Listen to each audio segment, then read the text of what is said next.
Flamengo confirma 2 saídas ainda no fechamento da janela. Saiba quais jogadores deixaram o elenco rubro-negro.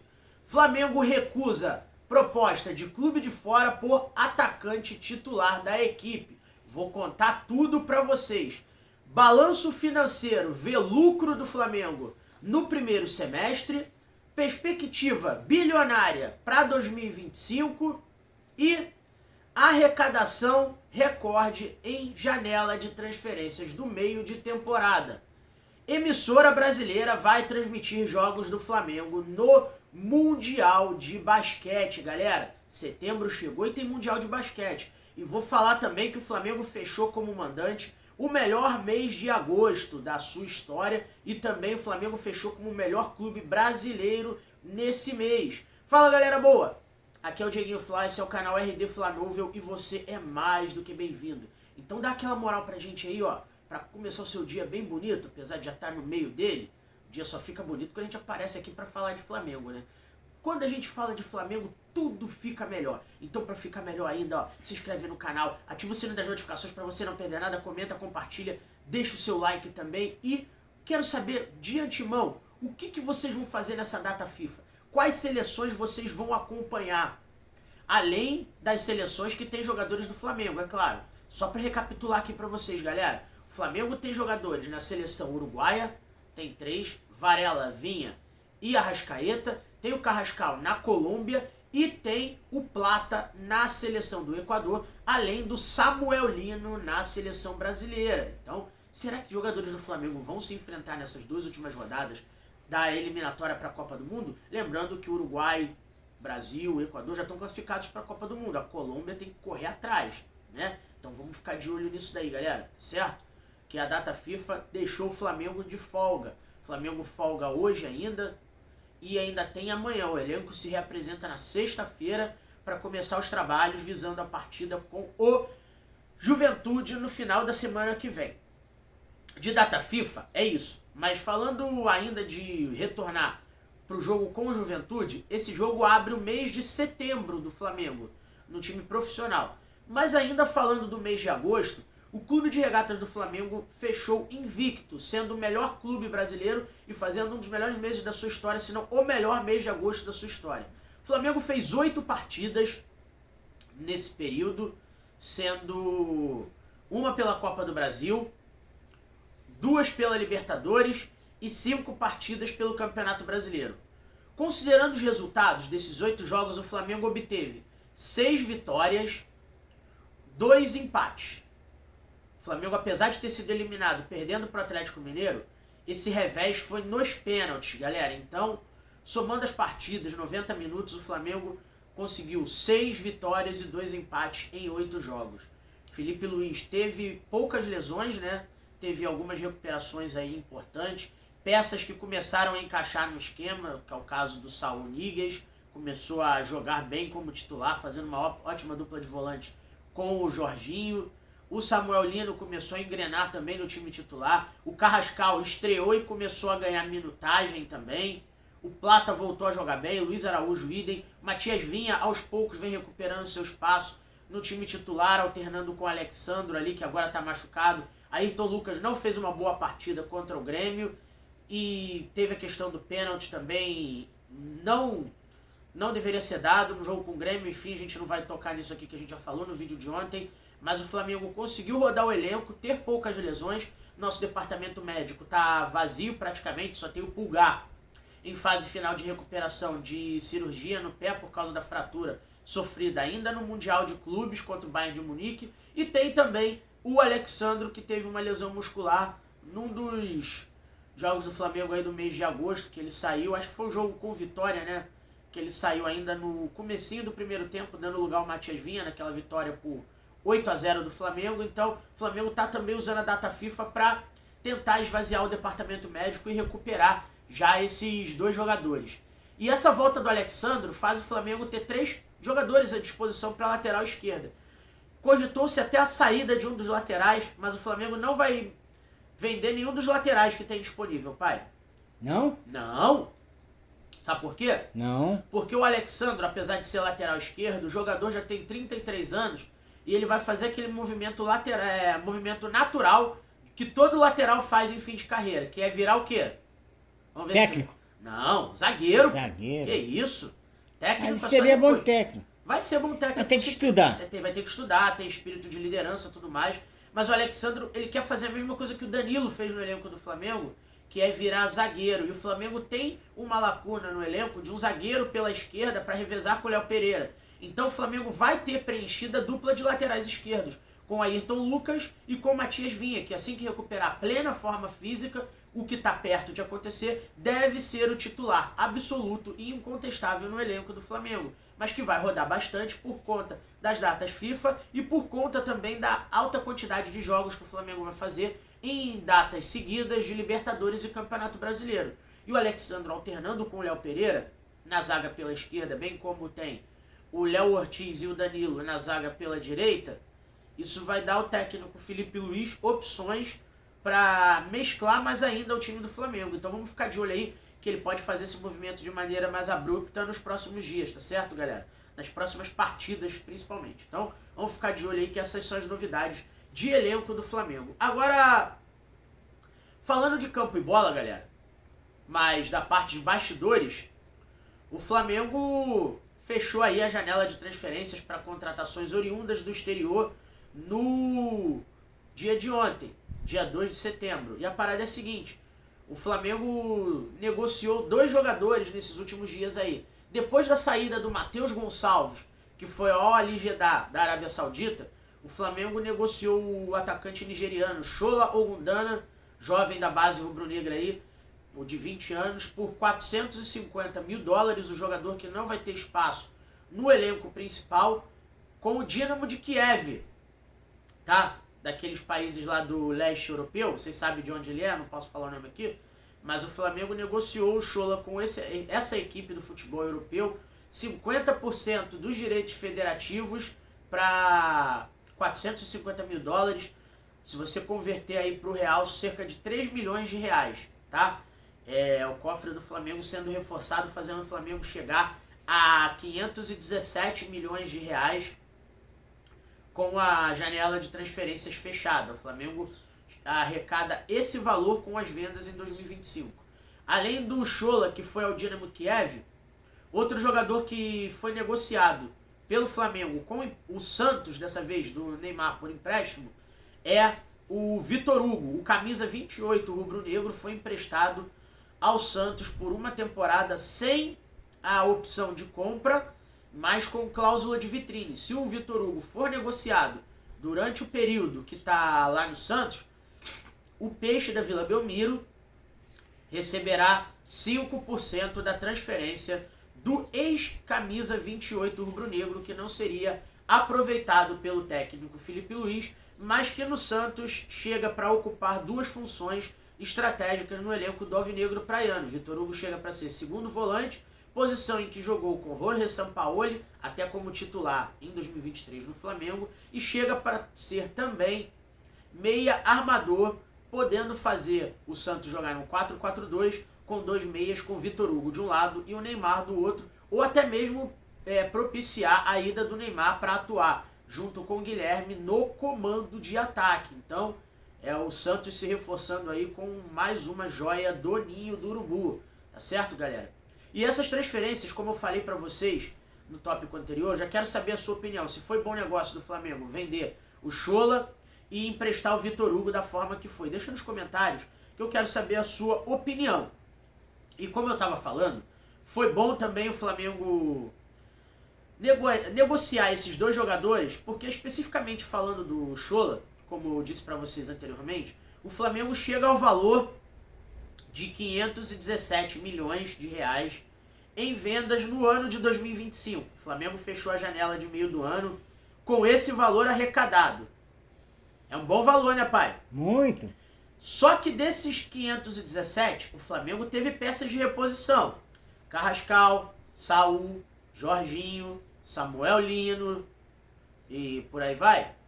Só que o Flamengo, com essas peças, gastou 277 milhões de reais. Ou seja, o Flamengo gastou um pouquinho mais da metade do que o que faturou com as vendas. O Flamengo nessa brincadeira, galera, tem, fazendo uma conta rápida aqui por baixo, 517 menos 277, o Flamengo teve de lucro cerca de 170 milhões de reais, só com a janela de transferências. Pasmem os senhores, cerca de 170 milhões de reais em lucro só com janela de transferência, venda de jogadores. Isso não entra no balanço dos primeiros 6 meses do ano de 2025, visto que a janela de transferências abriu em julho. Sem esses números dos 170 milhões que o Flamengo lucrou com a janela de transferências, o Flamengo fechou o primeiro semestre de 2025, corresponde ao período de 1º de janeiro a 30 de junho, 1º do 1 a 30 do 6, com lucro nesse semestre, com superávit. Isso não acontecia no Flamengo desde a primeira gestão do presidente Rodolfo Landim, lá em 2021, quando o Flamengo perdeu Libertadores, perdeu o Campeonato Brasileiro, perdeu Copa do Brasil, por aí vai. Mas o Flamengo, galera, conseguiu, no primeiro semestre da gestão do presidente Luiz Eduardo Batista, o BAP, lucro, superávit, fechamos as contas no azul. E a perspectiva com isso, somado aos 170 milhões de lucro só na janela de transferência, sem os contratos de patrocínio que já entraram nos cofres e a arrecadação com as fases de premiação no Campeonato Brasileiro pela posição ou por título, se Deus quiser vai ser pelo título, e pelo título da Copa Libertadores da América, o Flamengo tem a perspectiva de fechar o ano de 2025 com recorde em faturamento de, pasmem os senhores que estão me assistindo, cerca de 2 bilhões, não é milhões não, é 2 bilhões em arrecadação, com o lucro de cerca de 200 a 300 milhões de reais. No último ano o Flamengo bateu próximo de 1,5 bilhão, 1 milhão e 500 milhões em arrecadação, em faturamento. E esses números poderiam até ser maiores, galera, de 2 bilhões, porque o Flamengo se deu ao luxo de recusar algumas investidas significativas de clubes europeus pelos jogadores. O Léo Pereira teve proposta para sair, não saiu. O Léo Ortiz teve proposta e não saiu. O Arrascaeta teve sondagem do futebol mexicano, que não se converteu em proposta. O Rossi teve proposta para sair, não saiu. Então, o Flamengo poderia ter faturado mais de 600 a 700 milhões, no mínimo, só com venda de jogadores. Mas o Flamengo conseguiu manter as peças que ele escolheu manter. E uma dessas peças, galera, é o Pedro. O Pedro teve uma proposta oficial de 20 milhões de dólares do Al Rayyan do Catar, equipe do técnico Arthur Jorge, português, que aqui no Brasil foi campeão brasileiro e da Libertadores com o Botafogo no ano de 2024. E o Flamengo se deu ao luxo de recusar esses 20 milhões de dólares, cerca de 110 milhões de reais, pelo nosso 9 bolado. E isso mostra a solidez financeira do Flamengo e mostra que o Pedro também, galera, deu a volta por cima. Porque naquele material vazado pro Mauro César, o Boto falou que não conseguiria nem 15 milhões de euros pelo Pedro. E foi só o Pedro jogar com regularidade, dando passes e marcando gols, que já aumentaram muito os valores. Vamos fazer uma continha aqui. 15 milhões de euros dá 90 milhões de reais. 20 milhões de dólares dá 110 milhões de reais, mais ou menos. Então, só ele jogar já aumentou o valor dele de mercado e o Flamengo se deu ao luxo de recusar, mostrando que o Pedro é um jogador imprescindível na rotação do elenco rubro-negro. O mercado do Catar, galera, não tem janela de transferências, sabia, pai? Não. Ele não tem janela de transferências, ou seja, você pode contratar jogadores oriundos do exterior a qualquer momento para encorpar as equipes da Liga Qatari de Futebol. Então, o Pedro ainda poderia ser contratado pelo Al Rayyan? Sim. Chegando à proposta certa, sim, mas o Flamengo se dá ao luxo de recusar qualquer investida por um de seus titulares. No atual momento, e também com a janela fechada, o Flamengo vai recusar essa investida porque não tem tempo nem condição de contratar uma reposição à altura para chegar, pegar a camisa, ser titular, jogar e encaixar no elenco rubro-negro como uma peça fundamental, que é o Pedro. E aí, vocês acham que o Flamengo está no caminho certo? Com essa arrecadação, com essas possibilidades que se abrem ao nosso rubro-negro querido, isso daí impacta positivamente na questão do estádio, né, pai? Que a gente estava falando ontem. Eu soube que eles estão querendo fazer um estádio para mais de 100 mil.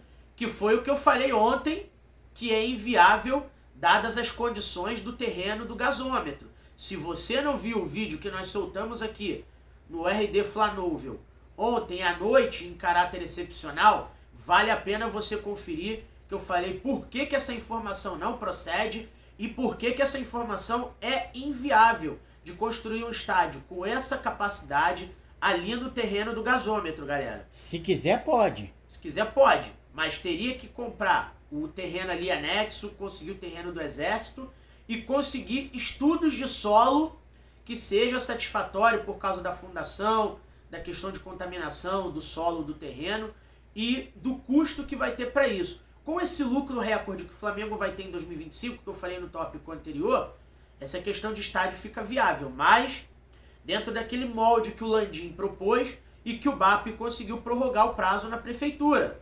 Estádio para 70 a 75 mil no máximo.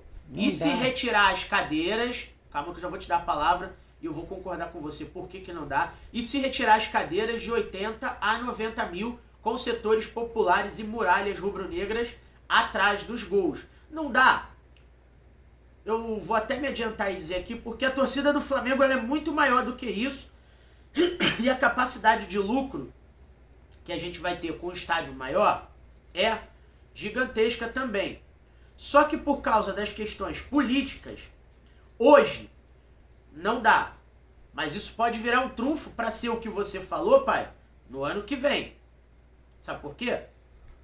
Próxima eleição. Exatamente. E o Paz, que foi quem leiloou o terreno para o Flamengo construir o estádio em 2024, na época da reeleição à Prefeitura do Rio, tem interesse em vir candidato a governador do estado do Rio de Janeiro, lançando para prefeito em 2028 como seu principal candidato o Pedro Paulo, que estava diretamente ligado à questão de estádio do Flamengo.